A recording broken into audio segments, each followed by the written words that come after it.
መጀመሪያ አንተ ቁጥር ያስቀመጥኩት ቲቪ አፍሪካ ነው። ብዙም ማያውቁ ሀጂሞች አሉ። ቁርአንን አሊፍን ማያውቁ አሉ። ሀጂ ይባላል ለስሙ ኮፍያ አድርጎ የሚሄድ ግን አሊፍን አያውቅም። እንዲያውቁ የሚያደርገው ማን ነው? አፍሪካ ቴሌቪዥን ነው። አላህ ጭፍን ባያደርገን ሳንረገምም የተረገመ ባያደርገን ምናልባት በእናንተ በረካ አሁን ይህንን በማስ ሚዲያ ስትለቁት ምናልባት የሚባንን ሰው ያልተረገመ ሰው ይባንናል።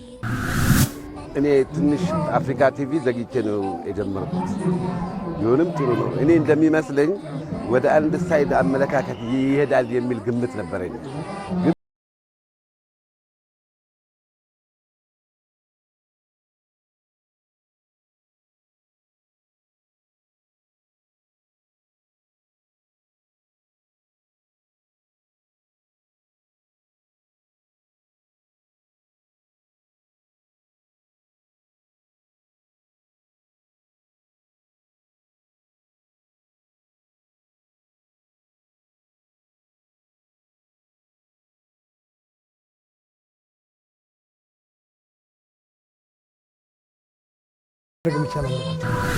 ለሀበሻ ወጣት እናንተን ለሚመስለው ይሄ እንደዚህ ታሪክ ቦርባሪ ለሆነው በአንደኛ ደረጃ ዱዓ እንዲያደርጉ ቀጥሎ ያለው ሁሉም አይኑ ደግሞ አላህ እንዲከፍተው ይሄንን ታሪክ ደግሞ ሲሰማ የሚንቀሳቀሱ ልጆችን የማይቋረጥ እስከ ቂያማ የማይቋረጥ እንቅስቃሴያቸው አስፋልት እንዲሆንላቸውና ከሚሞክሩት ነገር ከሁሉም የበላይ እንዲሆን ዱዓ እንዲያደርጉ ባላህ ማጠናቸዋለሁ። ይሄ የቲቪ አፍሪካ ደግሞ ወላሂ በጣም አሁንኛ ድሮ ወንዱ ነበር ኢልም ሰምቶ ወደ ቤቱ የሚገባው ለሴቶቻችንም ደግሞ አያቀርብም ነበር። አሁን በየቤቱ ስለገባ ሴቶቻችን ቁጭ ብለው በቃ ከኛ እየበለጡ ነው ማለት ይቻላል። ሆም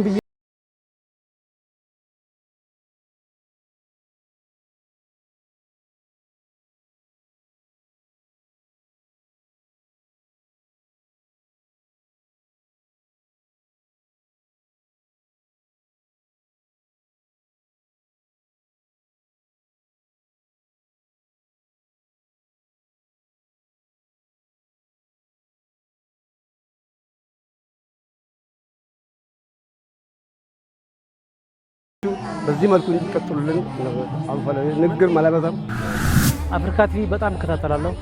አልহামዱሊላህ አፍሪካ ቲቪ አላህ የሰጠን ስጦታ ነው። አፍሪካ ቲቪ ለሙስሊሙ ህብረተሰብ እጅግ በጣም በየጓዳው ዕውቀት ተጠማውም በዕውቀት የቀለደም ሁሉ ቤቱ ገብቶ ያንኳኳ ዕውቀትን ያሳወቀ ነው። አልহামዱሊላህ እስከ መጨረሻው የሚያምር አላህ አርገው።